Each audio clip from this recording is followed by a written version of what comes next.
है ना। चलिए लिखेगा, कल हम रूल सेकेंड लिखवा दिए थे, अब उसमें चर्चा करना जरूरी नहीं है। उसके बाद लिखिएगा सब्जेक्ट प्लस वाद या वर्ब, सब्जेक्ट प्लस वाद या verb plus having plus object. Rule third, subject plus would verb plus having plus object. जल्दी करिए, सब्जेक्ट प्लस वाद या verb plus having plus object. लिखेगा था थे थी, था थे थी, था थे थी। आईडी लिखिएगा क्या, था थे और थी। जैसे समझिएगा राम के पास कलम था, क्या बनेगा, Ram was having a pen। Ram के पास कलम नहीं था, Ram wasn't having a pen। क्या राम के पास कलम था, was Ram having a pen। इसको शॉर्ट करेंगे क्या बनेगा, वजन राम हैविंग अ पेन।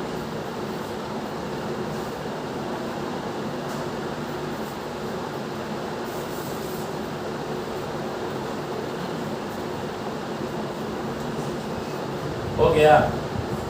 चलिए पढ़िए सब लोग, सब लोग पढ़िए।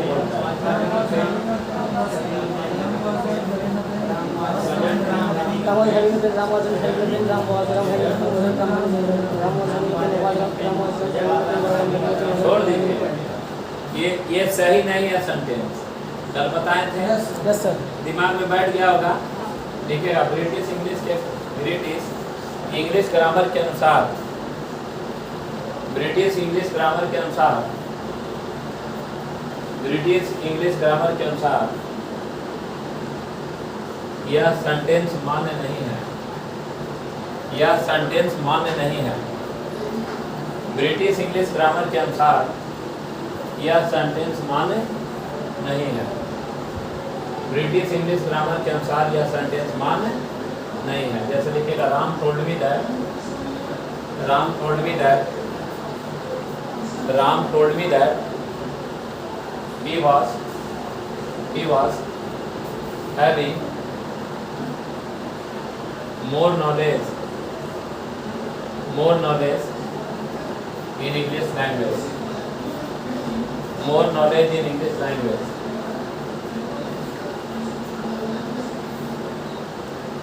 more knowledge in English language, बोलिए क्या होगा, he was having होगा कि he had होगा, he had होगा।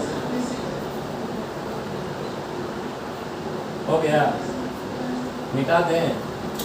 आप बोलिए मेरे पास कलम था, बोलिए मेरे पास कलम था। आई हैड अ क्या, पेन, ना कि I was having a pen. Spoken में बोलिएगा कोई दिक्कत नहीं है, लेकिन एग्जाम में कभी यूज नहीं करना। स्ट्रक्चर नंबर 9,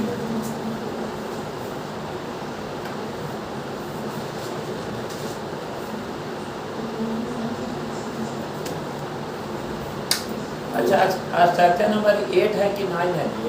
9 ठीक है सर, ठीक है सर। 9 हो गया, 18 हो गया था सर। ठीक है। सब्जेक्ट प्लस डू या does plus V1 plus object. Subject plus do या does plus V1 plus object. ठीक है, सब्जेक्ट प्लस डू या does plus V1 plus object.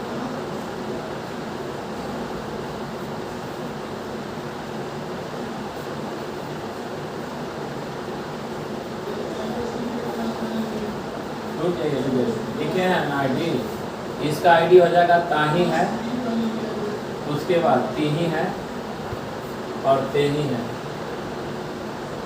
ताही है, तीही है और तेही है। सब्जेक्ट प्लस डू या डज प्लस वी1 प्लस क्या ऑब्जेक्ट, आईडी हो जाएगा ताही है, तीही है और तेही है। देखिए एग्जाम में क्वेश्चन आता है इससे। कारण ये है कि आप लोग समझते हैं कि राम जाता है तो या मैं जाता हूँ आई गो, अगर मैं नहीं जाता हूँ आई डोंट गो, पढ़ाए हैं ना। हाँ सर हाँ। तो आप लोग का ब्रेन ये काम करता है कि डायरेक्ट आई डू को लिख देगा तो लगेगा कि नहीं अफर्मेटिव में डू और डज का प्रयोग नहीं होता है। नहीं होता है। अरे क्लियर है, जबकि होता है। ये क्या है, ताही है, तीही है और क्या तेही है, यानी ये कहीं ना कहीं दबाव दे रहा है। यस सर, ये क्या दे रहा है, दबाव दे रहा है। बोलता है कि it shows emphasis, it shows emphasis in present, it shows emphasis in present। emphasis का मतलब क्या होगा, दबाव। दबाव। यानी देखिए डू या डज का प्रयोग हम अफर्मेटिव सेंटेंस में तब करते हैं जब किसी पर दबाव देना हो। क्लियर है। yes, जैसे मैं जाता हूँ तो आई गो, और मैं जाता ही हूँ तो आई डू गो। मैं खेलता हूँ तो आई प्ले, और मैं खेलता ही हूँ आई डू प्ले। यानी अफर्मेटिव सेंटेंस में अगर डू और डज का प्रयोग किया गया है तो एरर नहीं काटिएगा। Yes sir. अरे क्लियर है। यानी इसका प्रयोग होता है कब, जब दबाव देना हो तब। जैसे राम अंग्रेजी बोलता ही है, इसका मतलब है कि उसको बोलना क्या है, मजबूरी है। सब्जेक्ट कौन है, राम।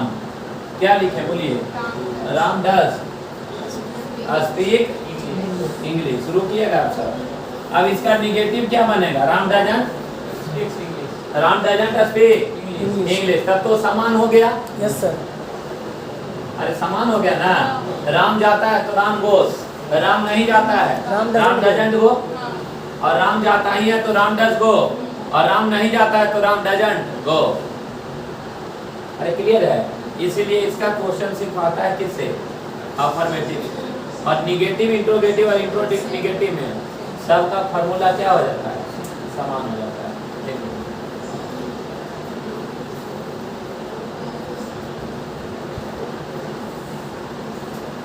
थोड़ा जल्दी करिए, जल्दी करिए, है ना। अगला सप्ताह में टेंस खत्म करना है कोई हालत में, बहुत दिन हो गया। चले अब बोलिए, मैं जाता ही हूँ, जल्दी। अरे मैं जाता ही हूँ, मैं खेलता ही हूँ, आई डू प्ले। मैं सोता ही हूँ, आई डू क्या, स्लीप। राम सोता ही है, राम डज स्लीप। बन जाएगा ना।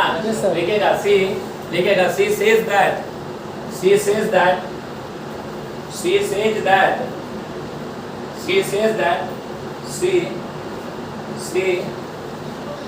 does,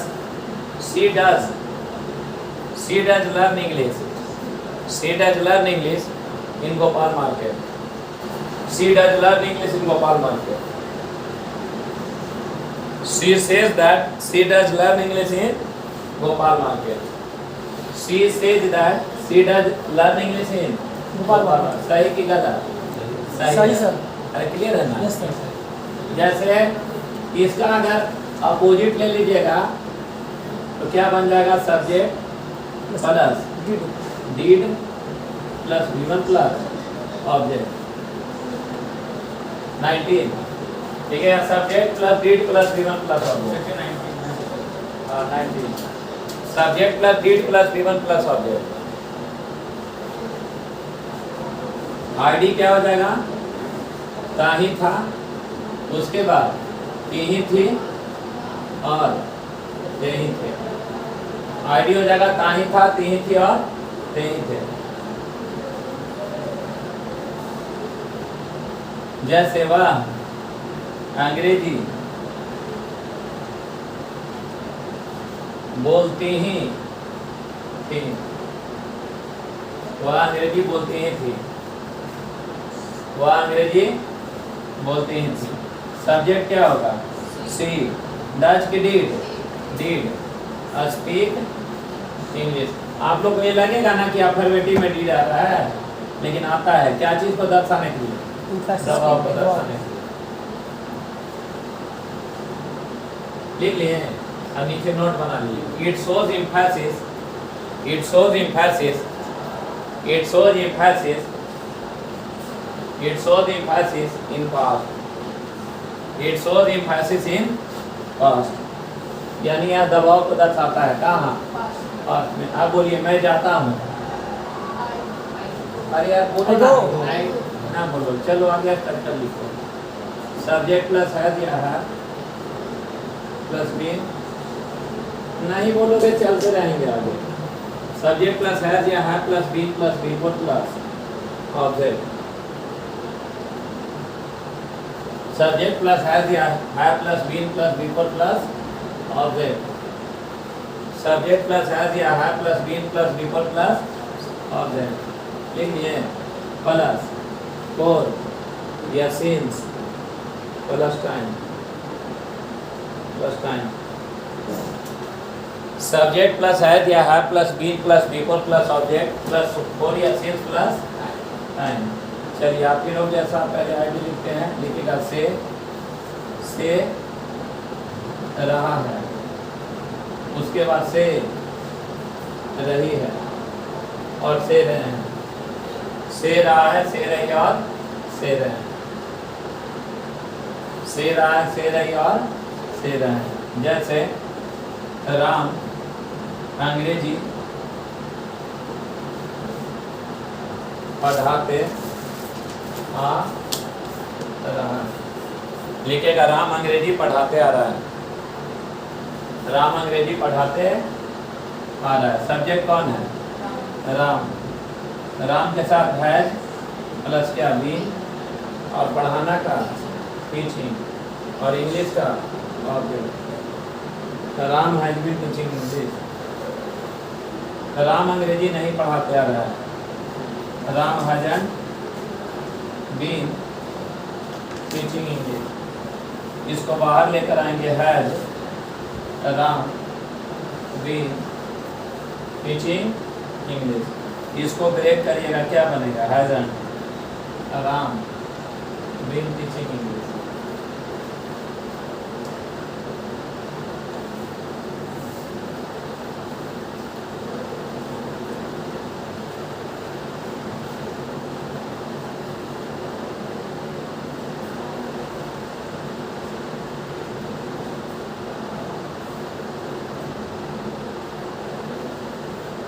देखा संतोष? लिखा दे।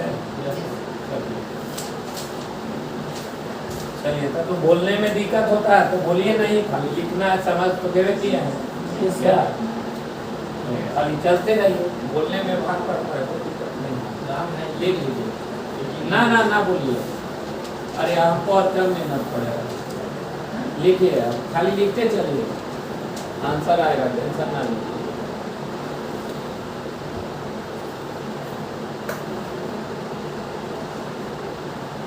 प्लस ऑब्जेक्ट जल्दी करिए, दोनों पार्ट में बांट दिया स्पीड में।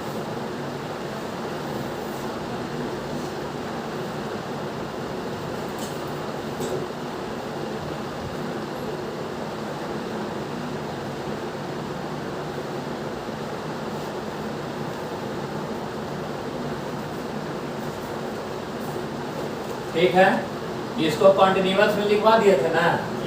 अरे याद है? वहाँ लिखवाए थे कि इसको प्रेजेंट इम्परफेक्ट कॉन्टिन्यूअस कहते हैं और इसको प्रेजेंट परफेक्ट कॉन्टिन्यूअस कहते हैं। याद आया कि नहीं?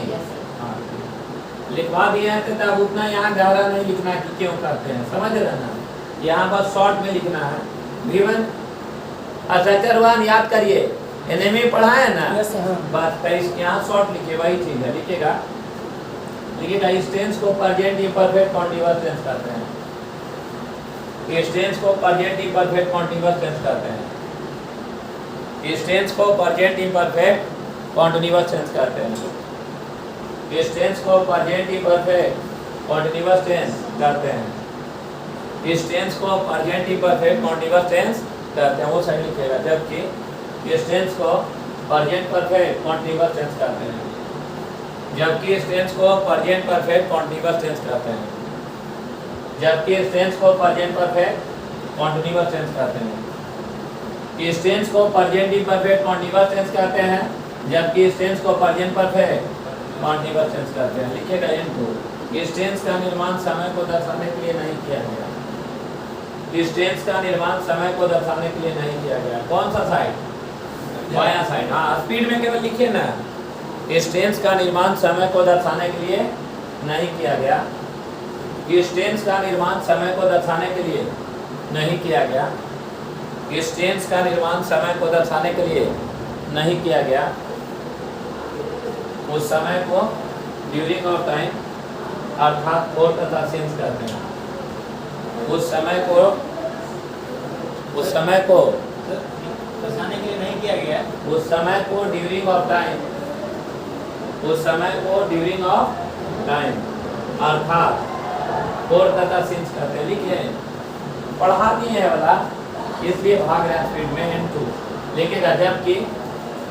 जबकि इस टेंस का निर्माण समय को दर्शाने के लिए किया गया। इस टेंस का निर्माण समय को दर्शाने के लिए किया गया। इस टेंस का निर्माण समय को दर्शाने के लिए किया गया। जबकि इस टेंस का निर्माण समय को दर्शाने के लिए किया गया। उस समय को ड्यूरिंग ऑफ टाइम अर्थात फोर तथा सिंस कहते हैं। समझ गया होंगे सब लोग? और समझ में आना भी चाहिए, क्योंकि पढ़ा चुके हैं। एक चीज पढ़ाता बार बार ना पढ़ाएंगे क्लियर है ना। जबकि उस टेंस का निर्माण समय को दर्शाने के लिए किया गया। उस समय को ड्यूरिंग ऑफ टाइम अर्थात फोर तथा सिंस कहते हैं। अरे स्ट्रक्चर 11 देख लेना, 111 समझ में आ जाएगा। बहुत अच्छा से डिफाइन किया है। अरे किए हैं ना? ठीक है, लिखिएगा एक साइड। लिखिएगा सी इज प्लेइंग बायां side. She is playing game for 5 hours. She is playing game for 5 hours. सही कि गलत? गलत। क्यों गलत है? क्योंकि इसमें हैव और हैज नहीं है, तो फोर और से नहीं है। दाहिना साइड सही करिए। क्या सही होगा? She has been playing game for 5 hours. She has been playing game for 5 hours. बेटा इसको बहुत आराम से पढ़ाए हैं। कौन सा टेंस में? स्ट्रक्चर नंबर 1 में, याद है ना। और इतना समय दे दिए हैं कि बाद में समय बचेगा। ब्रैकेट को ऑफ कर दीजिए। अरे याद है पढ़ाए ऐसे कि फिर पढ़ाए? चले ना। तो इसको लॉक करिए ना महाराज, इसको लॉक करिए। लिखेगा सी, लिखेगा सी सेज दैट, लिखेगा she says that, she says that, she says that slash she is staying in Patna. She says that she is staying in Patna slash for 5 hours slash no error. बोलिए सही है? सही है? नहीं sir. क्या गलत है? ये है बस खत्म हो गया। क्या चले आगे? Yes sir. अरे चले। लिखेगा फिर नोट बनाइए नीचे। नोट करिए। लिखेगा प्रेजेंट परफेक्ट कॉन्टिन्यूअस यह दर्शाता है। लिखेगा प्रेजेंट परफेक्ट कॉन्टिन्यूअस यह दर्शाता है। प्रेजेंट परफेक्ट कॉन्टिन्यूअस यह दर्शाता है। प्रेजेंट परफेक्ट कॉन्टिन्यूअस यह दर्शाता है कि कोई भी कार्य। प्रेजेंट परफेक्ट कॉन्टिन्यूअस यह दर्शाता है कि कोई भी कार्य। प्रेजेंट परफेक्ट कॉन्टिन्यूअस यह दर्शाता है कि कोई भी कार्य पास्ट में प्रेजेंट परफेक्ट कॉन्टिन्यूअस यह दर्शाता है कि कोई भी कार्य पास्ट में एक निश्चित समय पर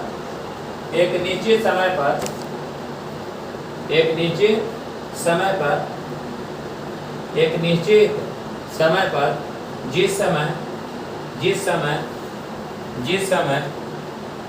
समय आप चर्चा कर रहे हो, जिस समय आप चर्चा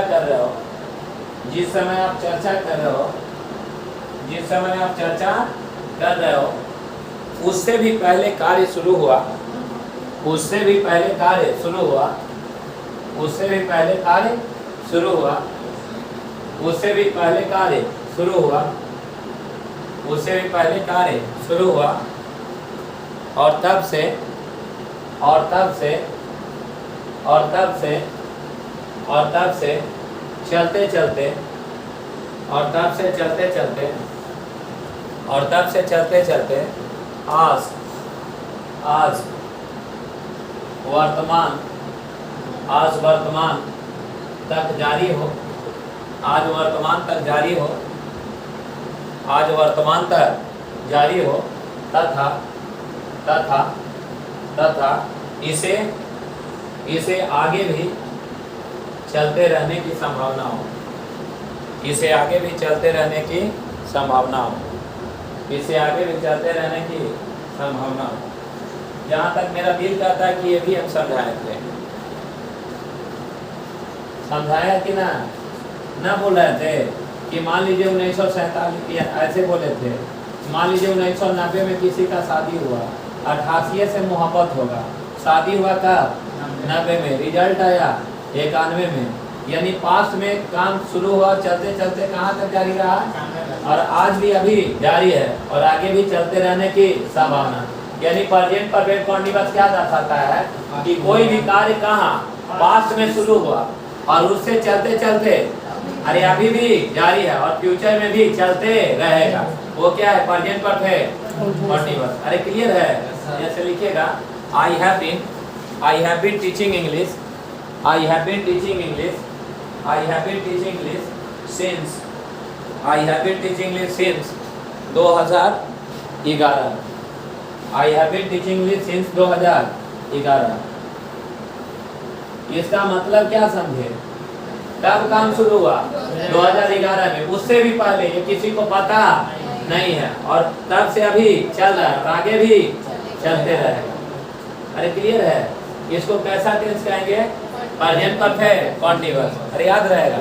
और अब एक चीज समझिएगा कि पहला अगर पास्ट है तो लास्ट तक पास्ट होगा। जैसे लिखिएगा Ram told me that, Ram told me that, Ram told me that, Ram told me that, Ram told me that he has been teaching English, he has been teaching English, he has been teaching English for 10 years, for 10 years, for 10 years। सही है? सही है? सही sir. क्या गलत है? यहाँ है या नहीं? यहाँ है होगा, बस कुछ नहीं। फिर लिखिए सेक्शन नंबर 20। अरे सब बता दिए हैं पहले ही। Yes sir. अब आगे समय को सेव करना है। Subject plus had plus been plus V4, had been plus V4 plus object plus है ना। हम भी लिख देते हैं फोर सिंस, जैसे लिखते हैं, बाद में फिर डिफाइन करेंगे। For since plus time plus क्या टाइम, प्लस क्या टाइम। लिख लिए subject plus had plus been plus V4 plus object plus 4 या सिंस प्लस टाइम। लेकिन ये समझिएगा कि सिंस का प्रयोग पास्ट परफेक्ट में नहीं होगा। क्लियर है ना? वो आगे हम समझा देंगे।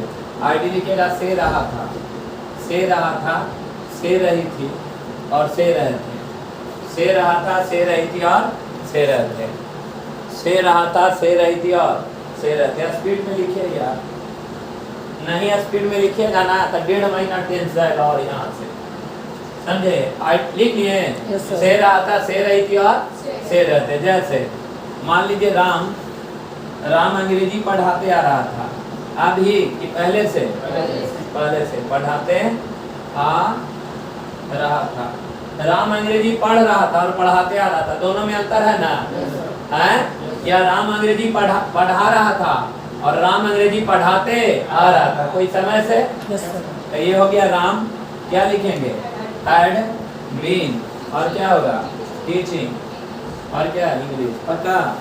उसके बाद Ram hadn't been teaching English, had Ram been teaching English.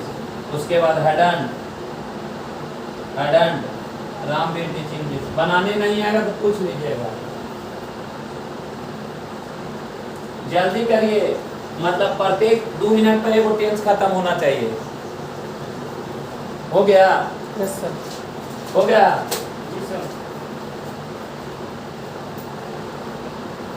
चलिए ये भी पढ़ाए हैं हम। अरे क्लियर है? बोलिए मैं खेलते आ रहा था, जल्दी जल्दी। अरे बोलिए मैं खेलते आ रहा था और मैं खेल रहा था। I was playing. I was क्या? प्लेइंग। मैं सो रहा था। I was sleeping. I was क्या? स्लीपिंग। और मैं सोते आ रहा था। I had been sleeping. I had been क्या? स्लीपिंग। मैं पत्र लिख रहा था।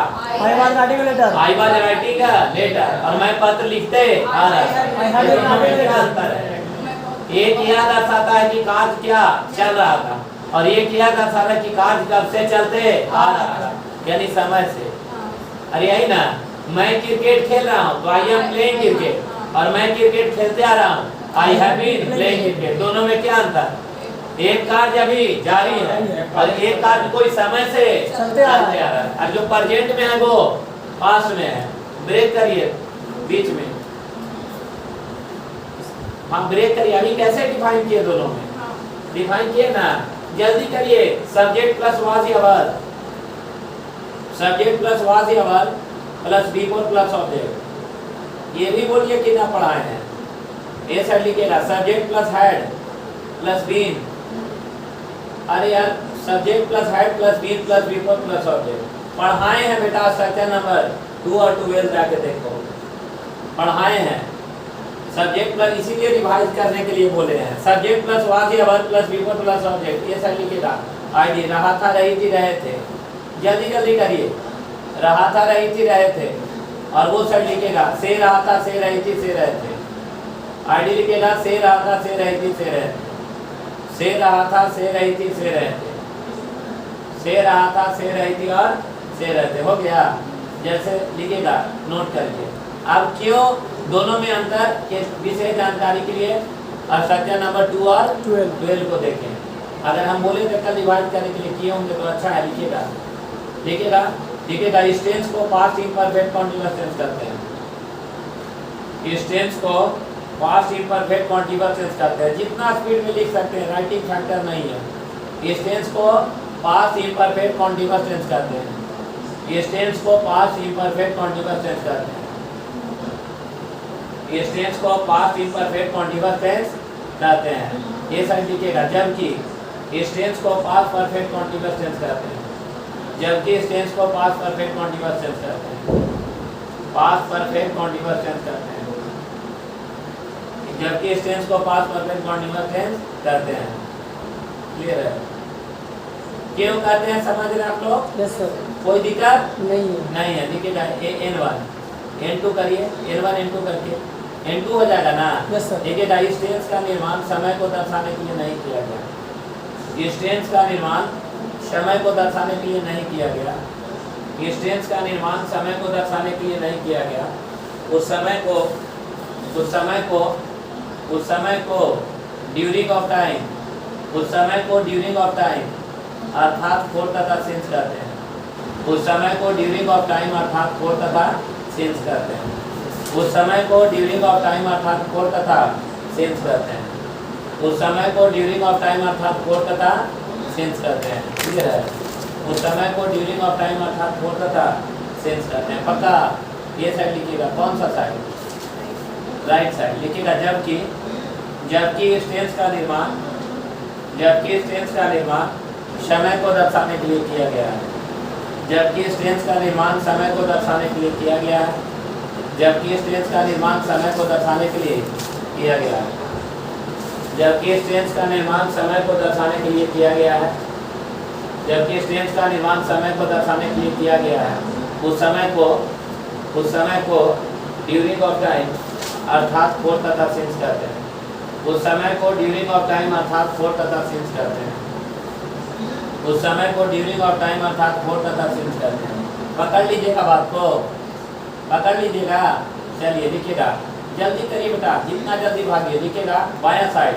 I was playing game, I was playing game, I was playing game for 5 hours, for 5 hours. वहाँ भी यही लिखे थे, यहाँ भी यही लिखवा रहे हैं। सही की गलत? क्या होगा? I had been playing game for 5 hours. पक्का? यानी फोर सिंस आएगा, इसमें आएगा लेकिन उसमें नहीं आएगा। ब्रैकेट को ऑफ करिए। हो गया, दिमाग डेवलप हो गया। लिखिएगा राम टोल्ड मी दैट, खाली लिखिए। आप लोग सब अब समझते हैं, हमको पता है। Ram told me that, Ram told me that लिखिए। असीम जी स्पीड लीजिए। Ram told me that he was playing game. Ram told me that he was playing game. He was playing game for 5 hours. सही है बेटा। क्या होगा? वाज होगा कि हैड बीन होगा? तो उसको राउंड कर दीजिए हैड बीन। समझ गए हैं बात को? नोट बनाइए। नोट NOT, जल्दी नोट। हो गया? लिखिएगा पास्ट परफेक्ट कॉन्टिन्यूअस क्या दर्शाता है? पास्ट परफेक्ट कॉन्टिन्यूअस क्या दर्शाता है? पास्ट परफेक्ट कॉन्टिन्यूअस क्या दर्शाता है? पास्ट परफेक्ट कॉन्टिन्यूअस क्या दर्शाता है? पास्ट परफेक्ट कॉन्टिन्यूअस क्या दर्शाता है? पास्ट परफेक्ट कॉन्टिन्यूअस क्या दर्शाता है कि कोई भी कार्य एक निश्चित समय में पास्ट परफेक्ट कॉन्टिन्यूअस यह दर्शाता है कि कोई भी कार्य एक निश्चित समय में पास्ट में शुरू हुआ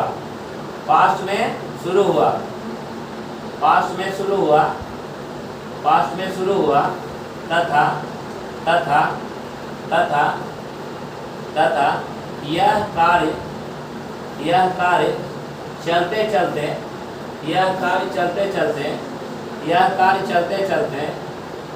कार्य चलते चलते पास्ट में ही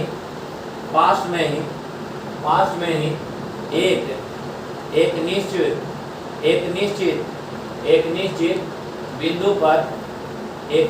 बिंदु पर जाकर समाप्त हो गया। एक निश्चित बिंदु पर जाकर समाप्त हो गया। पक्का समझ गए बात? कि कोई भी कार्य शुरू होगा कहाँ? प्रेजेंट में कि पास्ट में, और चलते चलते लंबे समय तक काम चला होगा और पास्ट में जाके खत्म हो गया। पता ना? जैसे लिखेगा I had been playing cricket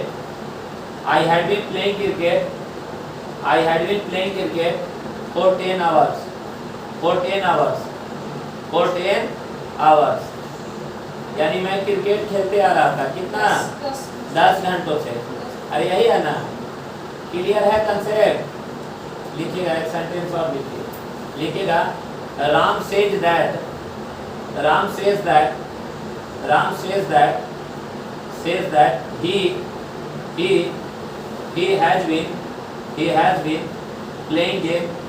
he has been playing game for 5 hours। सही कि गलत? सही। अगर यहाँ हैड बीन होता तो गलत हो जाता। चलिए कहानी खत्म हो गया। अब लिखिएगा use of four since. Use of four since preposition में पढ़ा दिए काटी। फोर सिंस का यूज पढ़ा दिए है। यूज ऑफ फोर और क्या सिंस। यूज ऑफ फोर और सिंस। समझ रहे बात को? यूज ऑफ फोर और सिंस। यूज ऑफ फोर और सिंस हो गया। सुनिए मेरी बात को। यूज ऑफ फोर और क्या सिंस। अभी कौन सा चैप्टर खत्म हुआ हम लोग का? कोई चैप्टर नहीं है।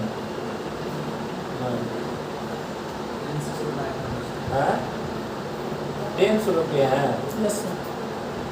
प्रीपोजिशन एक खत्म किए थे ना? पहले सुबह में ना? तुम लोग को ना पढ़ी होगी तो बात नहीं। दूसरा बैच में पढ़ लेना शुरू करेंगे। समझ में आ गया? प्रीपोजिशन कौन कौन पढ़ा है इसमें? पूरा पढ़ा है? पढ़े विवेक जी? सर जो स्ट्रक्चर लिखाते हैं सही है क्या सर? है? ये टेंस है। नाम लिखना चाहिए, कौन टेंस नहीं है। क्या बोल रहे हैं? स्ट्रक्चर नंबर लिखाते हैं सर, पता कैसे चलेगा क्या नाम है? नाम लिखाना चाहिए। क्या चीज़ का? स्ट्रक्चर नंबर जो लिखाते हैं 16, 18, 17 ये नेमिंग के लिख के अच्छा रहता है। क्या चीज़ के लिए? स्ट्रक्चर नंबर ना लिख के नेम दे के लिखते अच्छा रहता है। अच्छा, प्रेजेंट परफेक्ट और पास्ट परफेक्ट, तो ऐसे दिख रहा है ना, दिख रहा है तुम लोग को? वो भी दिखा देंगे, लास्ट में सब ऐसे ही दिख जाएगा। आज तक याद हुआ किसी को टेंस? चले बेटा, अब समझ रहे बात को? वो ना देखते पता कौन सा टेंस पता ना चलेगा, ये बताओ तो होगा। बोलो कोई टेंस बताओ।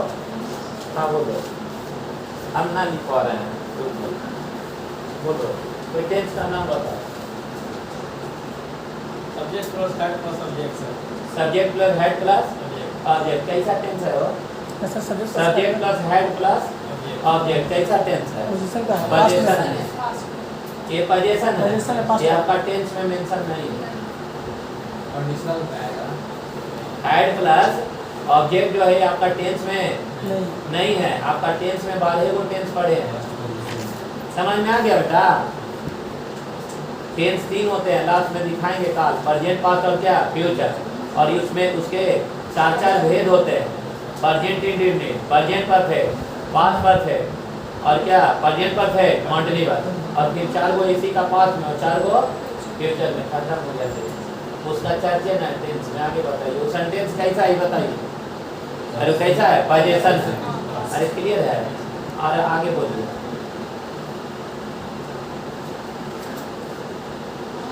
कोई टेंस उठाइए ना जहाँ दिक्कत हो रहा है।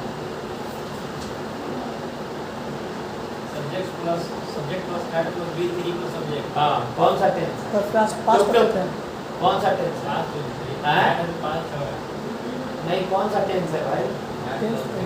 हेड प्लस बी 3 कौन सा टेंस? पास्ट क्या परफेक्ट, इसको रखने का जरूरत है। काहे पास्ट परफेक्ट है? हैव और हैज का पार्ट क्या है? हेड है, जो पास्ट भी है और परफेक्ट भी है। क्योंकि ठीक आगे भर का टीचर ऐसी देखते बता देंगे। आगे बोलिए।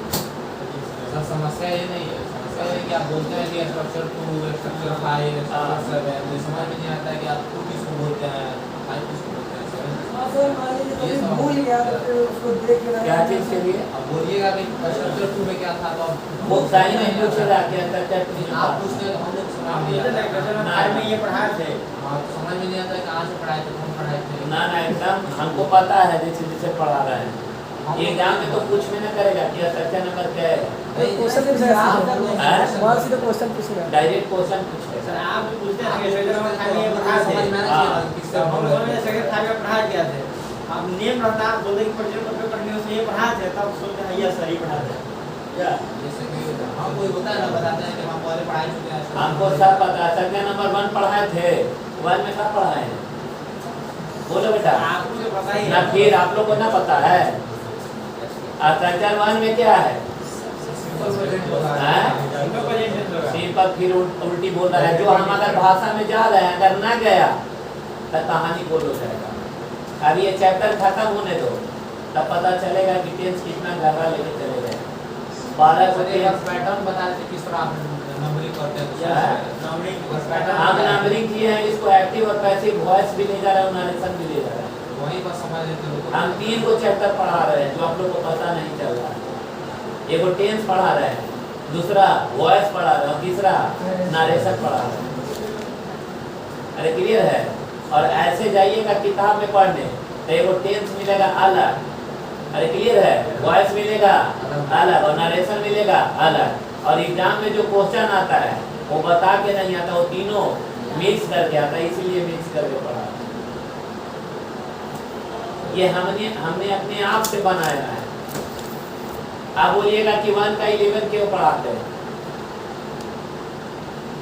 1 का 11 क्यों पढ़ाते हैं? तो अभी तक समझ में ना आया कि 1 का 11 काहे पढ़ाते हैं? काहे पढ़ाते बिना इन्हीं के लिए सर। हैं?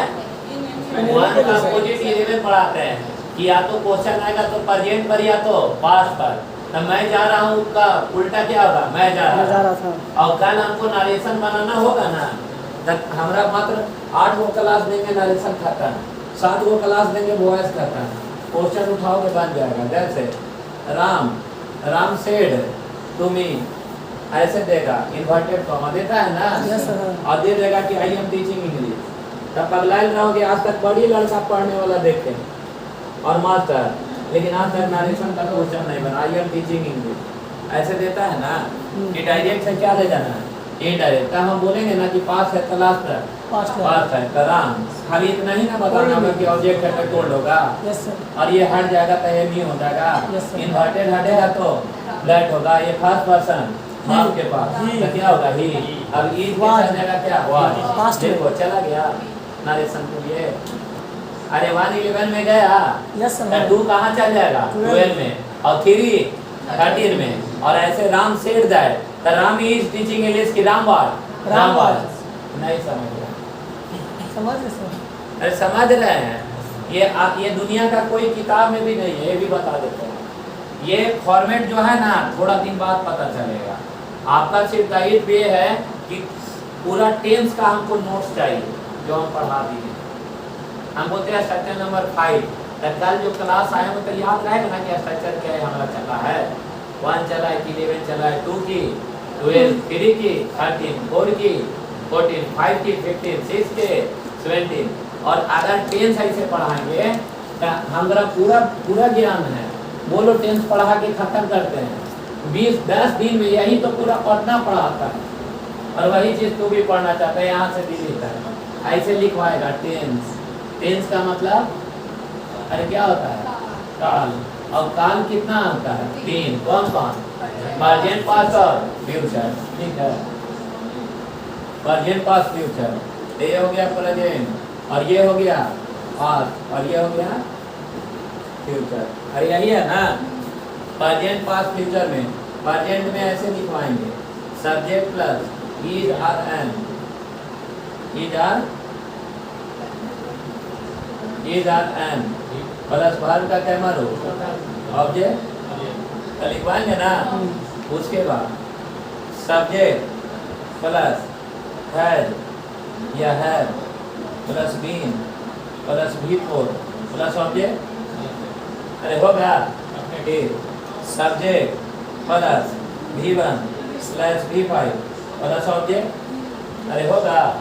उसके बाद सब्जेक्ट प्लस हैव या हैव प्लस V3 प्लस क्या ऑब्जेक्ट, होगा, अरे होगा ना। Yes, sir. ठीक, इसका सामने लिख रहे हैं सब्जेक्ट प्लस वाज या verb plus V4 plus object, होगा।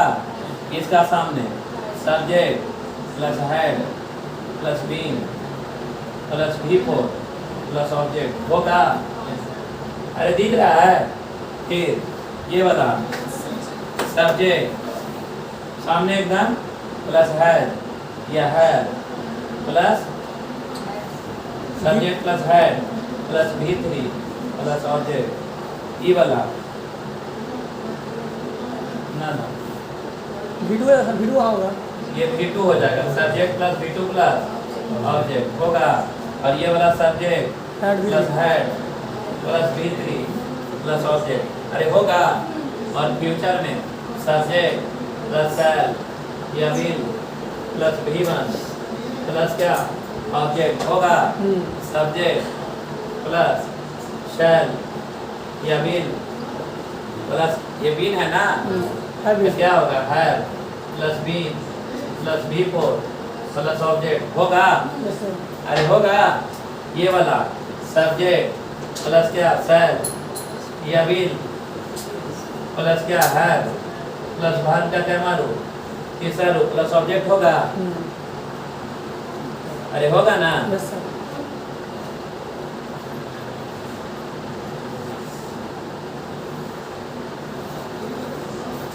ये वाला जो है सब्जेक्ट प्लस, वो ठीक है सर, वो ठीक था।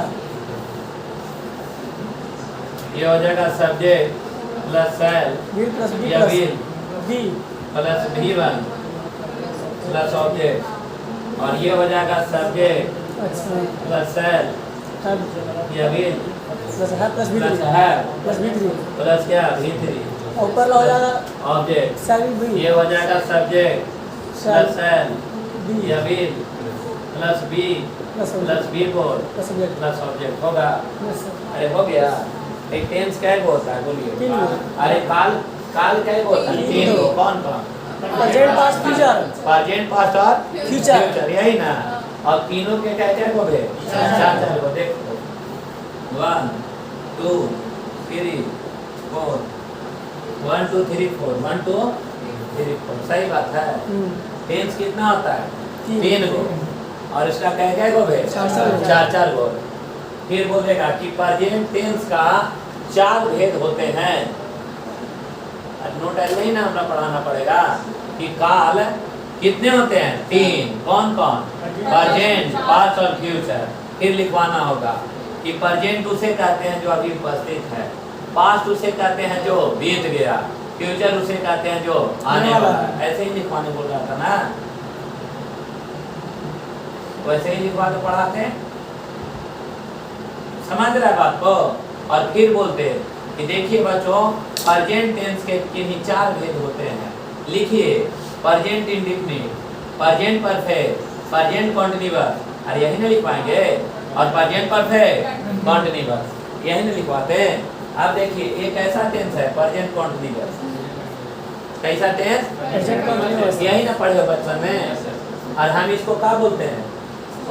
अरे हम क्या बोलते हैं? हम एकरा का नाम रखे हैं? अब स्ट्रक्चर से क्या मतलब है? Present continuous tense, imperfect continuous tense, हम इसका का नाम रखे हैं? Present imperfect continuous. अरे हम एकरा का नाम रखे हैं? आप लोग का बोल रहे हैं यार? एकदम पगला दीजिएगा सर। अरे स्ट्रक्चर से क्या मतलब है? स्ट्रक्चर से क्या मतलब है हमको ये बताओ ना कि इसको हम कौन सा टेंस नाम रखे हैं? बड़ा पागल है। अरे ये टेंसवा के का नाम रख लिखे कहाँ पढ़े लिए? ये कौन टेंस है जे हम पढ़ाए हैं कॉपिया में? ये प्रेजेंट टेंस है सर। हम प्रेजेंट टेंस पढ़ाए हैं एकरा। Present imperfect continuous tense. Present imperfect continuous tense पढ़ाए हैं इसको। सर तो हम तो वही बोल रहे थे। फिर प्रेजेंट कंटीन्यूअस कोई बोल रहा है कोई? अच्छा हम नहीं बोले हैं।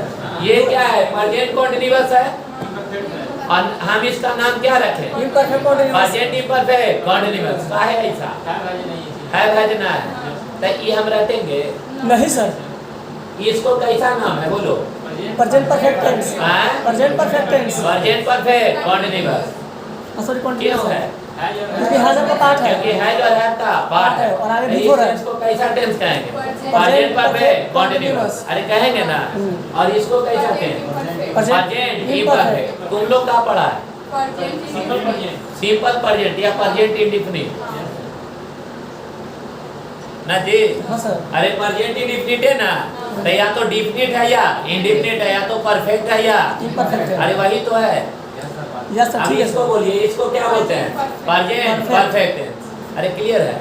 और ये वो आंख में अगर आंख में पट्टी नहीं होगा तो देखते पकड़ने काहे इम्परफेक्ट और काहे परफेक्ट है।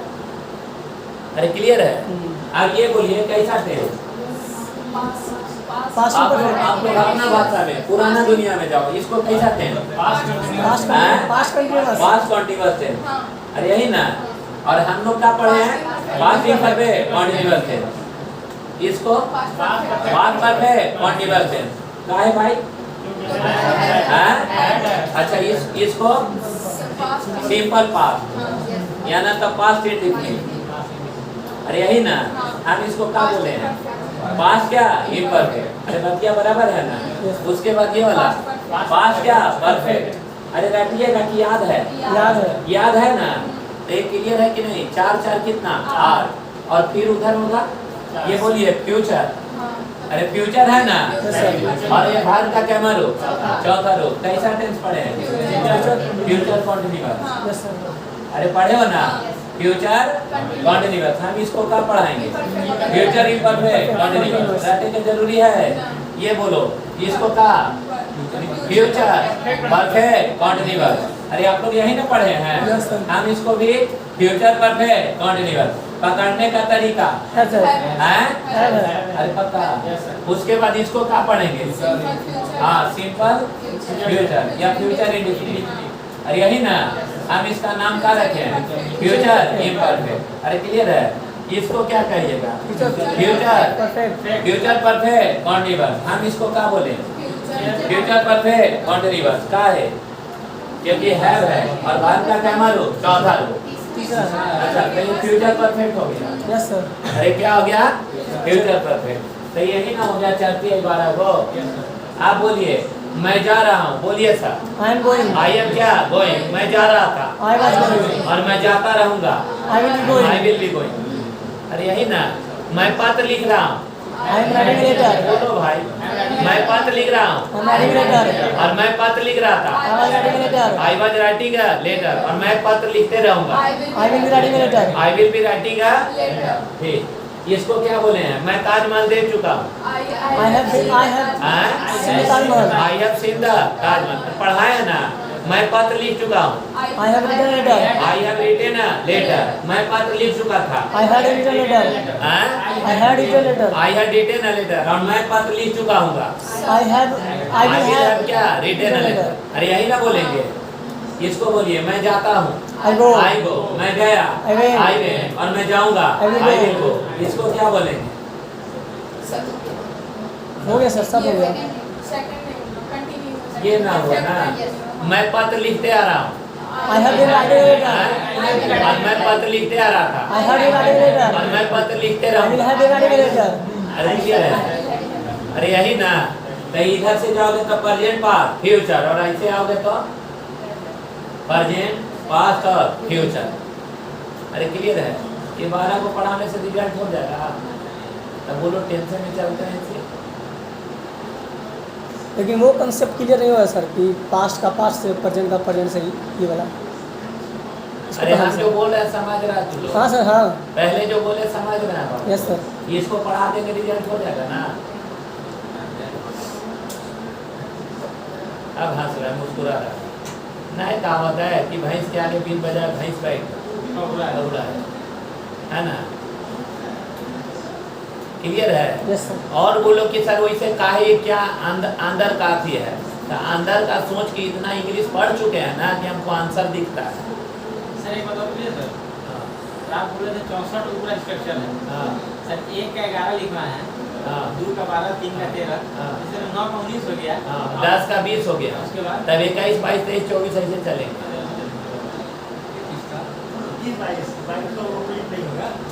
उसका कंप्लीट नहीं ना होगा ना। उसका complete- अरे वो काहे ना मर रहे हो यार? वो एग्जाम में पूछेगा संख्या नंबर 14। सीधा क्वेश्चन उठाएगा के बाद।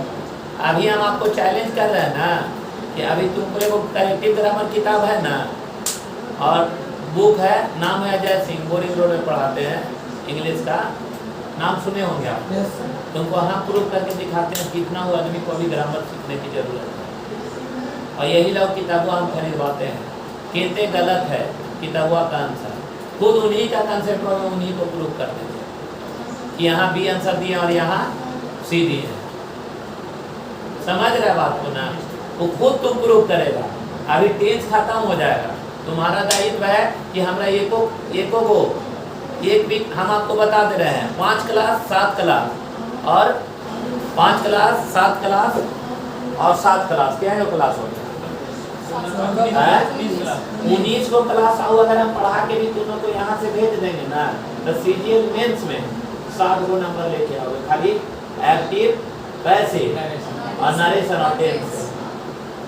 200 में कितना नंबर? 60 नंबर। और तू अगर चल जाएगा कहाँ? स्टेनो का एग्जाम में 100 नंबर का क्वेश्चन पूछता है, तो अगर हमें 40 को क्वेश्चन थोड़ा सही हो जाता है, बाद बाकी छूटल रहना काम में देर लग देता है। वो सिर्फ और 19 क्लास के बाद बोलते हैं। और क्वेश्चन नहीं छूटेगा क्योंकि चटनी हो जाएगा इतने रिवाइज करवाने। आपका दायित्व है कि जो क्लास छूटा है उसको क्या करें?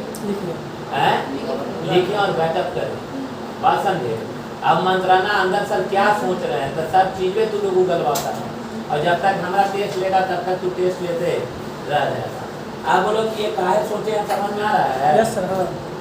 अरे स्ट्रक्चर काहे सोचे समझ में आ गया। दूसरा नंबर कि प्रेजेंट पास्ट फ्यूचर की स्ट्रक्चर काहे सोचे है, तो इसका भी कारण है। हमारा सब फुटबॉल जैसा दिखता है। प्रेजेंट में 2 गो व्यवस्था है, डिफिनिट और इंडेफिनिट। डिफिनिट जिसमें है जो, और इंडेफिनिट इसमें है और है नहीं हो। आप लोग को भी अब ये दिखता होगा। अरे क्लियर है? जो डिफिनिट होगा उसमें है और हैज होगा, और जब तक है और हैज नहीं होगा तब तक फोर ऑफ सेम नहीं होगा। यानी एगो टाइम के लिए किया गया है और एगो बिना टाइम के लिए किया गया। अरे यही ना, तो देखना ये V1 और V5 है ना। देखो प्रेजेंट में दो व्यवस्था है। अरे ये वाला और ये वाला, ये लड़का, अरे ये व्यवस्था है ना, ये दूगो, तो ये दूगो का जोड़ा ना है जी। तो पास्ट में भी दूगो का जोड़ा होगा और फ्यूचर में भी दूगो का जोड़ा होगा। जैसे इसमें 4 सिंस आएगा हैं, तो थाम लेगा ये वाला। I teach English for 5 hours चल जाएगा। I have taught English for 5 hours. अरे क्लियर है? Yes sir. ये वाला में I am teaching English for 5 hours चल जाएगा। I have been teaching English for 5 hours. अब यही ना बता रहे थे इसे तोड़ के। यस सर, हम ब्रेक करके ये दूसरा तोड़ रहे हैं। और जब ई बताए होंगे तो ई बताएंगे, और ई बताएंगे तो ये बताएंगे। खोपड़ी है ना, बताए हैं अरे बताए हैं ना। बताएं सर, हाँ। फिर जब ई बताए होंगे तो ई बताए होंगे। अरे भाई ये तो बताएं। हाँ सर, जब ये बताएं तब ये बताएं कि इसमें 4 सिंस नहीं आएगा, लेकिन इसमें 4 से आएगा। बताएं हैं कि ना बताएं? बताएं। और जब ये बताए होंगे तब ये बताएंगे। अरे बताए हैं कि नहीं? बताएं ना। अरे बताए हैं ना। तो ये पास्ट में, ये अपने में, फिर ऐसे जा रहे होंगे कि प्रेजेंट है तो लास्ट तक प्रेजेंट। अरे क्लियर है? तो फिर उसमें काम करेगा। मान लो ये पास्ट है और पास्ट से लिखा गया है इसमें 4 सिंस, तो चल जाएगा इसमें। अरे पास्ट रहेगा तो ये वाला हो जाएगा, प्रेजेंट रहेगा तो ऐसे सही होगा सब, और पास्ट रहेगा तो उसमें चल जाएगा सब। अरे क्लियर है? और फिर फ्यूचर में जब जाएंगे तो सब वुड शुड में चेंज होने लगेगा। अरे क्लियर है? तो चारों फॉर्मेट को सोचा गया। अगर 12 को टेंस पढ़ाने से रिजल्ट हो जाए ना, तो हमारे लिए बहुत उस नसीब की बात है। 3 से 4 महीना में भी अंग्रेजी का सिलेबस लोग खत्म करता है। 5 महीना में, कितना महीना में? 4 से 5 महीना में। आज हम आपको पढ़ा लेते हैं कि 1 मिनट आपको हम कलम नहीं समझाने देंगे, लगातार 1.5 घंटा लिखवाएंगे, खाली लिखवाएंगे, समझाने की बात छोड़िए। और लगभग हम 5 महीना तक सिर्फ लिखवाते रहेंगे, तभी अंग्रेजी का सिलेबस नहीं खत्म होगा। लाओ लिख के देते हैं। कुछ बोलवे नहीं करेंगे, आएंगे और खाली लिखवाएंगे धुआंधार। और तब वो अगर सिलेबस खत्म हो जाएगा ना, तो जो कहना सो ना खत्म हो। यानी खत्म पहले होने का कारण है कि कंटेंट को क्या किया जाए, शॉर्ट किया गया है। अरे बात समझे? और यहाँ हम कंटेंट को क्या करते हैं, विस्तार करते हैं कि जो चैप्टर पढ़ लिए वो चैप्टर का क्वेश्चन बन जाए। समझ गए बात को? तो ये मंशा क्या है उसके लिए नहीं सोचना है। क्लियर है? अगला 3-4 क्लास जैसे लिखवा रहे हैं, एकदम आराम से समझाते रहिए और लिखवाते रहिए। अरे बात समझे? अगला सप्ताह में आपको कॉन्फिडेंस आ जाएगा जब क्वेश्चन पर आ जाएंगे का। और प्रयास करिए बुक खरीदने के लिए, करेक्टिव इंग्लिश ग्रामर देखें हैं किताब है, ये वो किताब खरीद लीजिए सर। तुम्हारे पास है, उसको पूरा बनवाएंगे।